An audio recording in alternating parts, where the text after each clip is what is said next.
Assalamualaikum warahmatullahi wabarakatuh. Sahabat motivator Banua dimanapun Anda berada semuanya. Topik kita hari ini adalah tentang tambahan penghasilan 250.000 adalah narkoba untuk para guru.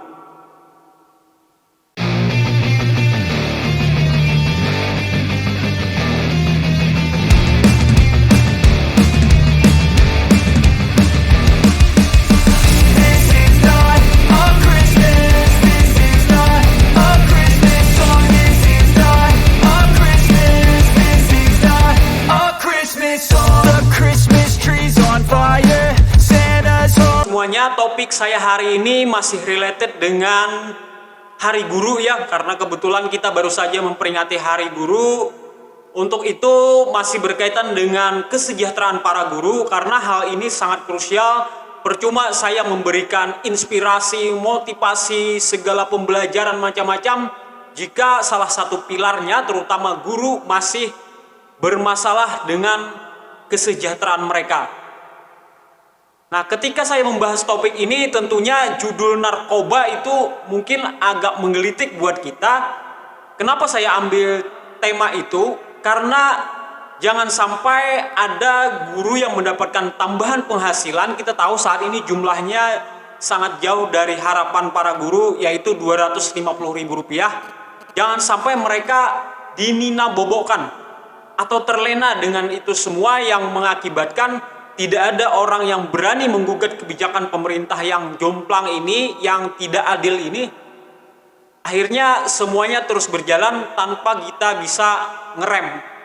Padahal kebijakan ini sudah berlangsung lebih dari 15 tahun.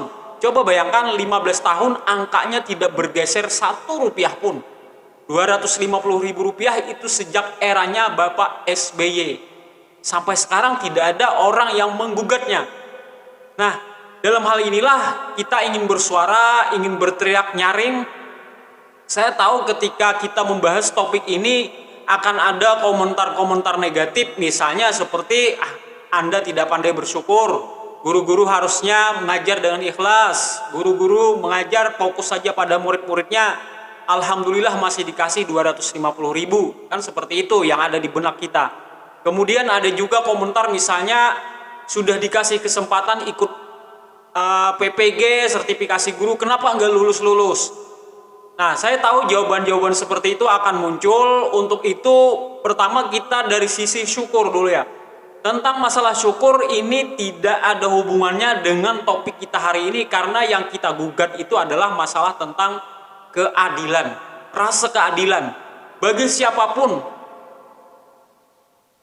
yang mempunyai hati nurani, tentunya angka Rp250.000 itu dibandingkan dengan mereka-mereka yang sudah tersertifikasi dengan 1 kali gaji pokok, itu sangat jomplang, bak bumi dan langit. Ini sudah saya bahas di video-video sebelumnya.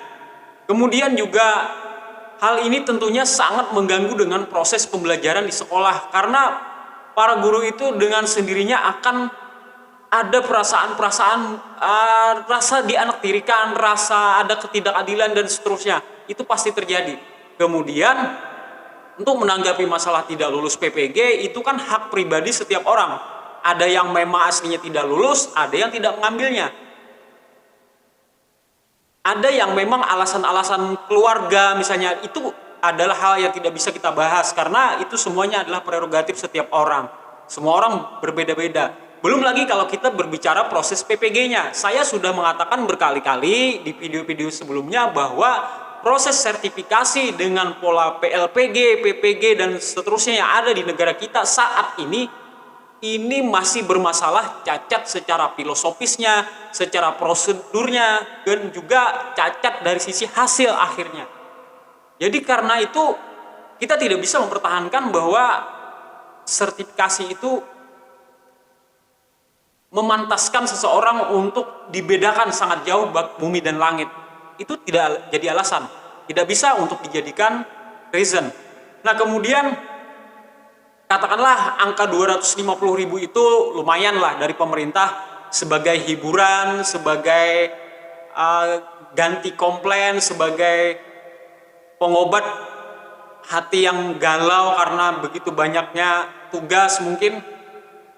Nah, yang ingin kita kritisi di sini selain dari sisi besaran, juga masalah waktu pembayaran. Sertifikasi itu dibayar kan 3 bulan sekali, itu masih wajar karena begitu mereka terima itu langsung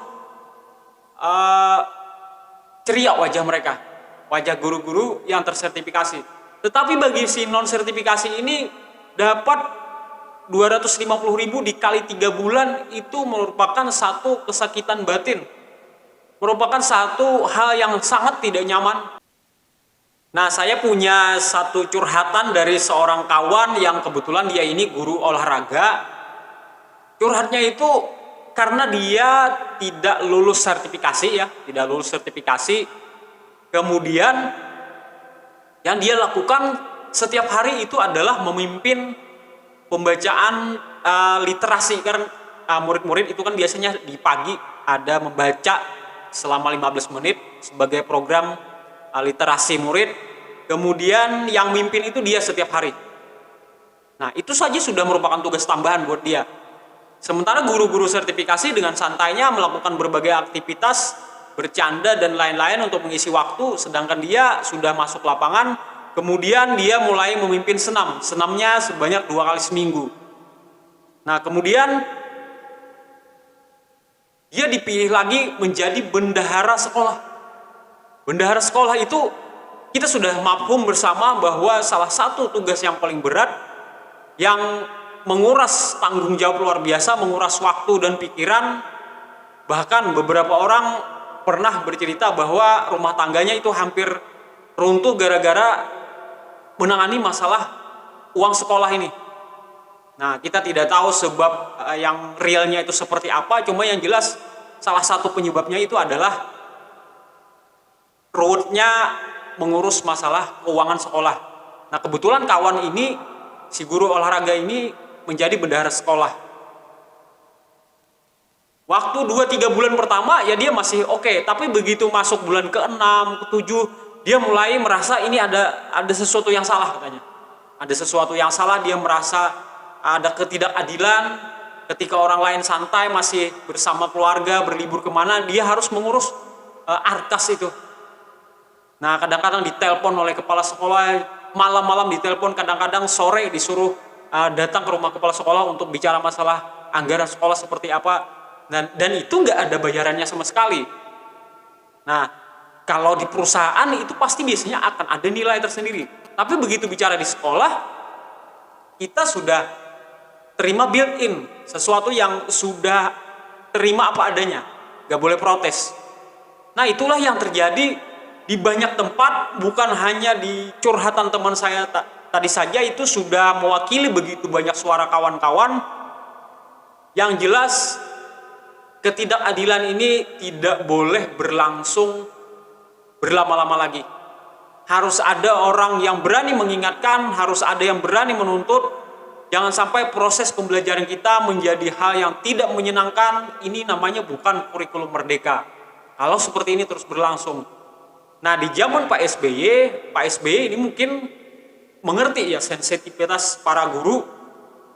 Dia sudah menangkap bahwa jangan sampai terjadi kesenjangan, jangan sampai ada pihak yang merasa diperlakukan tidak adil, lalu undang-undang itu pun berlaku bahwa dikeluarkanlah pada saat itu tamsil, tambahan penghasilan Rp250.000.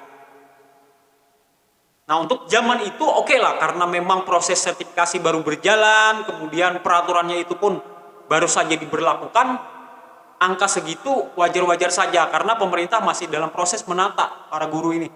Nah, kalau sudah 15 tahun berjalan angkanya masih segitu, ini berarti sudah ada yang tidak beres. Nah, untuk mempertegas hal ini lagi, bahkan beberapa kawan-kawan sertifikasi yang mereka itu sensitif terhadap kawannya, punya belas asih, punya rasa toleransi, tenggang rasa, ketika tunjangan profesi mereka cair, biasanya mereka akan ada lah kasih sedikit-sedikit, mungkin dari sekian juta yang mereka terima dikasihkan kepada kawannya 300.000, kepada kawan yang non sertifikasi ada yang 500.000. Itu namanya kawan yang ngerti. Berarti mereka tuh paham bahwasanya ada pihak yang merasa diperlakukan tidak adil. Ada pihak-pihak yang merasa tidak nyaman dengan situasi itu. Ada pihak yang merasa timpang dengan situasi itu. Akhirnya mereka memberikan apa yang mereka dapat. Karena mereka sadar itu bukan hak mereka sepenuhnya.